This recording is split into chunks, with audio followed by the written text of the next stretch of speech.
Olá, pessoal! Como vocês estão? Eu sou a professora Daiane. Você já ouviu falar no Dia da Consciência Negra? Sabe por que é importante comemorar essa data no Brasil? Isso é o que veremos na aula de hoje. Aproveita que a aula está começando e registra a sua presença. É só apontar a câmera do seu celular para o QR Code que vai aparecer em sua tela. Bora ver que história é essa? Vem comigo! Mas antes, vou passar algumas informações sobre a aula. Essa aula é para o 4º ano do ensino fundamental, em que trabalharemos a habilidade da BNCC, comparar pontos de vista sobre temas que impactam a vida cotidiana no tempo presente por meio do acesso a diferentes fontes, incluindo orais. E o nosso objetivo de hoje é desenvolver a consciência do respeito e da valorização dos povos negros, da cultura africana e afro-brasileira na sociedade, destacando a importância deles na construção da identidade do povo brasileiro.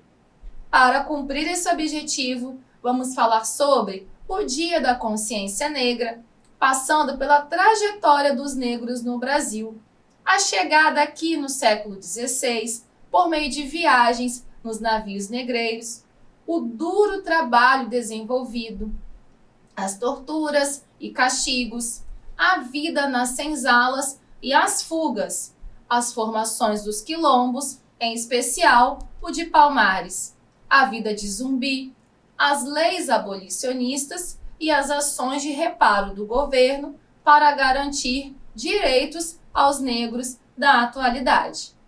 Agora que as apresentações foram realizadas, vamos começar? O Dia Nacional de Zumbi e da Consciência Negra é celebrado em 20 de novembro. Foi instituído oficialmente pela Lei nº 12.519, de 10 de novembro de 2011. A data faz referência à morte de Zumbi, o então líder do Quilombo dos Palmares, situado entre os estados de Alagoas e Pernambuco, na região nordeste do Brasil. Na aula de hoje, vamos compreender o motivo de se ter uma data especial no calendário brasileiro para celebrar e relembrar a luta dos negros contra a opressão no Brasil. Antes de falar sobre o dia 20 de novembro especificamente, vamos fazer uma viagem pela história e compreender a trajetória da população negra no Brasil. Veremos um pouco sobre um dos piores episódios da nossa história. Os povos negros chegaram ao Brasil no século XVI, em meados dos anos 1500. Eles foram trazidos à força pelos portugueses, num período da história chamado de Brasil colonial, para realizar trabalho escravo. Eles eram obrigados a deixar suas terras, suas famílias, seus costumes e virem para um continente desconhecido. Esses povos vieram de diversos países do continente africano e precisavam fazer a viagem de lá para cá em navios negreiros. A viagem nesses navios era longa e extremamente sofrida. Os africanos vinham acorrentados uns aos outros e precisavam realizar as suas necessidades fisiológicas na frente uns dos outros. Eles ficavam no porão do navio, que era escuro, abafado, muito sujo, sem nenhum conforto, com uma alimentação ao dia e um pouco de água. A situação era tão complicada que algumas pessoas morriam durante o trajeto e os seus corpos chegavam a ficar alguns dias nos navios até serem lançados no mar. Por esse motivo, os navios que carregavam os negros escravizados também eram chamados de tumbeiros. Tumbeiro é uma palavra que deriva de tumba, que significa cova, lugar em que se enterra os corpos. Outros escravizados chegavam ao Brasil doentes de tão insalubre que era a situação no navio. Insalubre é aquilo que faz mal para a saúde. As viagens duravam de 2 a 3 meses, dependendo das condições climáticas. Quando chegavam ao Brasil, a situação ficava ainda pior. Essas pessoas eram vendidas como se fossem objetos, para serem escravizadas por seus senhores. Eles eram vendidos a senhores diferentes e eram separados de seus familiares, amigos e conhecidos, o que contribuía ainda mais para aumentar a angústia e a tristeza. Agora, tendo donos, precisavam realizar o pesado trabalho, de sol a sol, com poucas horas de descanso e debaixo de muita violência. Esses africanos escravizados vieram para o Brasil para trabalhar nas principais economias do país. Primeiro, nas plantações de cana-de-açúcar e nos engenhos. Depois, trabalharam na extração do ouro e também nas lavouras de café. O descanso, após o dia pesado de trabalho, acontecia num local chamado senzala. As senzalas eram grandes galpões ou barracões onde os escravos dormiam. Esses galpões não tinham janelas. Quando tinham, eram janelas com grades para evitar que os escravos fugissem. Algumas senzalas ficavam embaixo dos casarões em que os senhores moravam. Os modelos de construção podiam mudar um pouco de acordo com os donos de cada fazenda. Uma coisa era certa: todas eram vigiadas constantemente pelos feitores para se evitar fugas. Eram locais sem nenhum conforto. Eles dormiam no chão, sem travesseiros nem cobertores. Quando não faziam o trabalho conforme o ordenado, ou tentavam questionar e se rebelar, eram punidos na frente dos outros escravos, como um alerta para que outros não fizessem o mesmo. Eles eram amarrados em uma espécie de poste, chamado de tronco, e recebiam surras. Eram torturados, castigados, mutilados, ou seja, tinham partes de seus corpos cortadas propositalmente. Eram marcados com ferro em brasa, como se fossem animais. É claro que os negros escravizados não se conformaram com essa situação tão injusta e tentavam fugir. Algumas fugas eram solitárias e outras ocorriam em grupo. Quando conseguiam fugir, iam para o meio das matas, em locais de difícil acesso, e formavam os quilombos. Os quilombos eram comunidades formadas por escravos fugidos. Algumas eram logo encontradas pelos feitores. Os feitores eram aqueles que supervisionavam o trabalho escravo. Outras comunidades duraram anos sem serem descobertas. Os quilombos representavam a resistência dos escravizados à condição em que eram obrigados a viver. O Quilombo dos Palmares foi o maior quilombo que existiu na América Latina. Ele foi construído na região da Serra da Barriga, onde hoje é o estado de Alagoas. Nele chegaram a viver mais de 20.000 escravos refugiados. Foi chamado de Quilombo dos Palmares porque foi construído em uma região que possuía um grande número de palmeiras, e essas árvores possuíam inúmeras utilidades, pois forneciam alimento aos quilombolas e suas folhas eram usadas para fazer o telhado dos casebres que eram construídos na comunidade. Esse quilombo durou aproximadamente 100 anos, tendo sido liderado por alguns escravos. Os que ficaram conhecidos foram Gangazumba e Zumbi. O primeiro morreu em condições misteriosas, supostamente por envenenamento.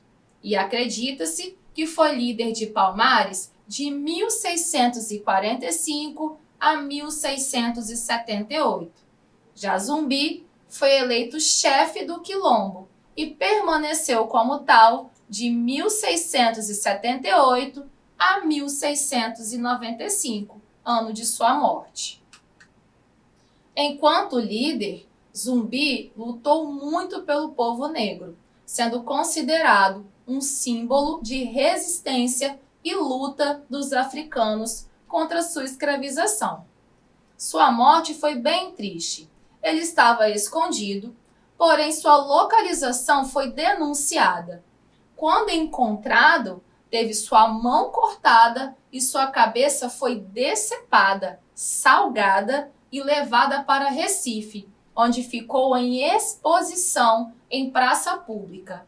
Isso ocorreu em 20 de novembro de 1695, motivo pelo qual comemoramos a consciência negra neste dia. A liderança de Zumbi foi muito importante para o Quilombo dos Palmares, onde ele lutava por ideais de liberdade.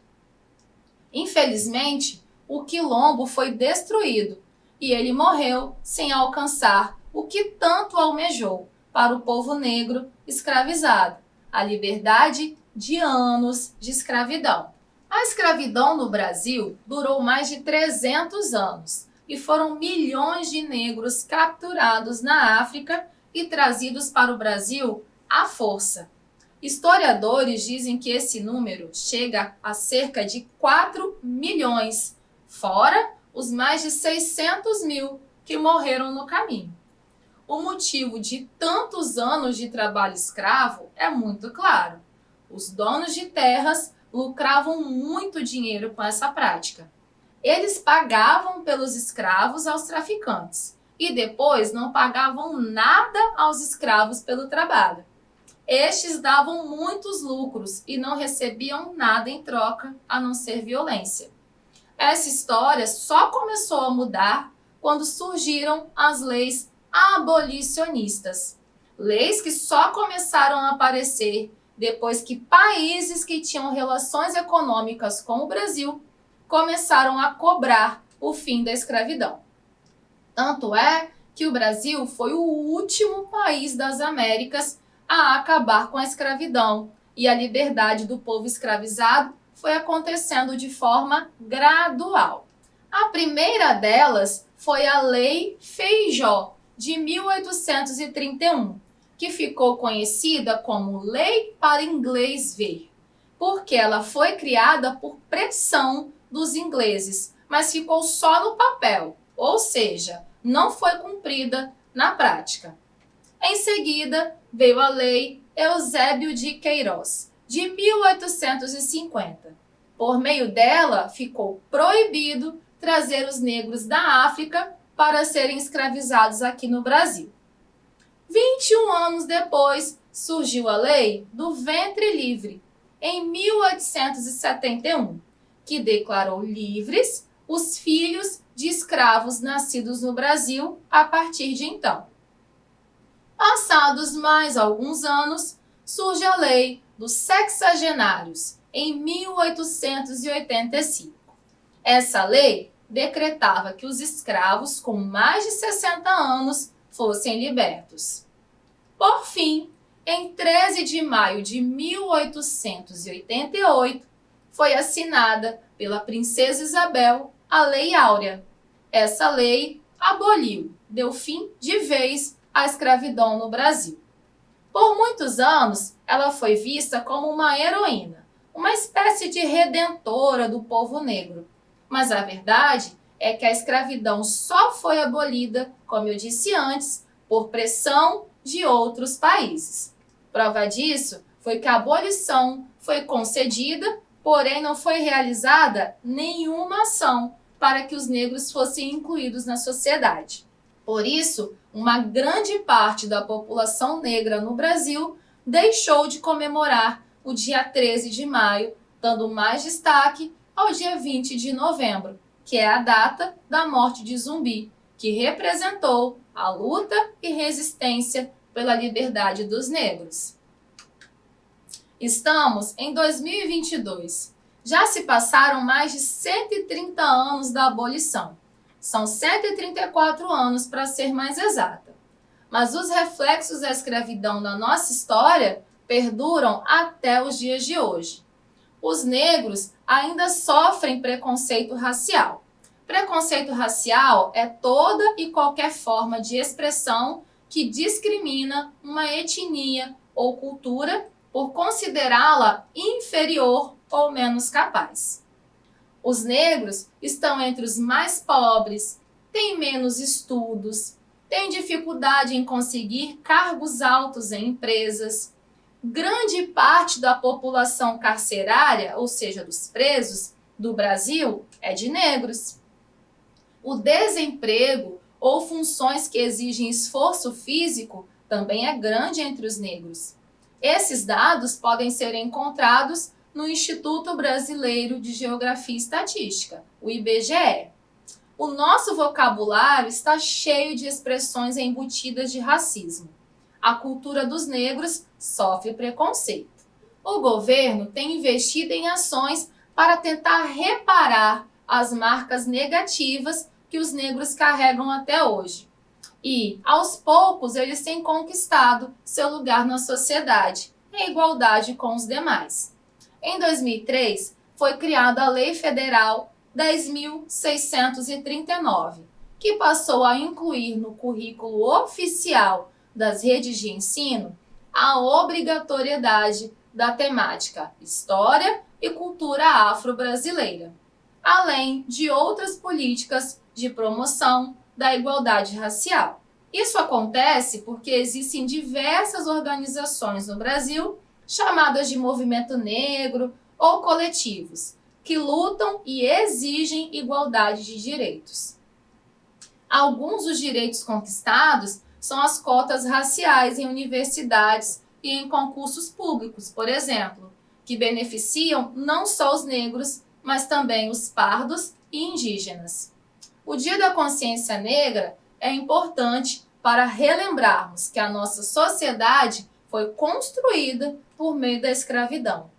Por mais que melhorias e mudanças tenham acontecido, a falta de oportunidades para a população negra, o racismo presente nos detalhes do cotidiano e as tentativas de apagamento da cultura africana evidenciam que ainda temos um longo caminho a ser trilhado. É disso que trata o Dia da Consciência Negra. Vamos realizar uma atividade? Será um caça-palavras bem fácil. Preste atenção nas dicas para encontrar as palavras. A primeira dica é Dia da Negra. Qual será a palavrinha? Segunda dica é: as comunidades formadas por escravos fugidos se chamavam. Terceira dica é: os povos negros foram o quê pelos portugueses? A quarta dica: o meio de transporte utilizado para trazer os africanos para o Brasil era chamado de navio. E a última: o que será? Quem foi o líder do Quilombo dos Palmares? As palavras, então, que vocês precisam encontrar são essas: consciência, escravizados, negreiro, quilombos e zumbi. Vocês terão um tempinho para pensar.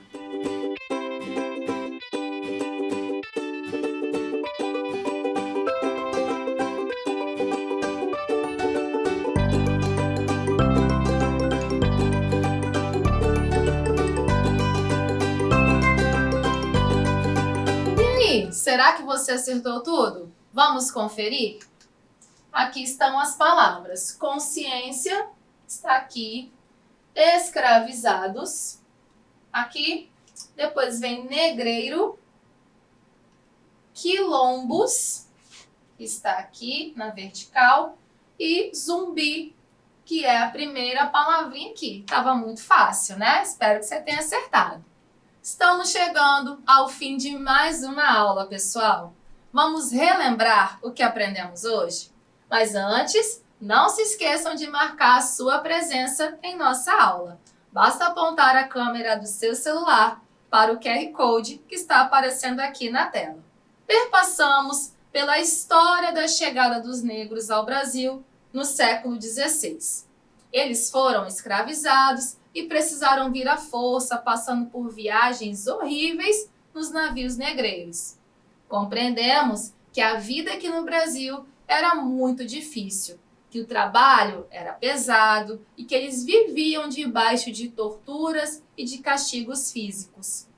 Entendemos que os escravos moravam em barracões chamados senzalas e que, quando conseguiam fugir, formavam os quilombos no meio das matas.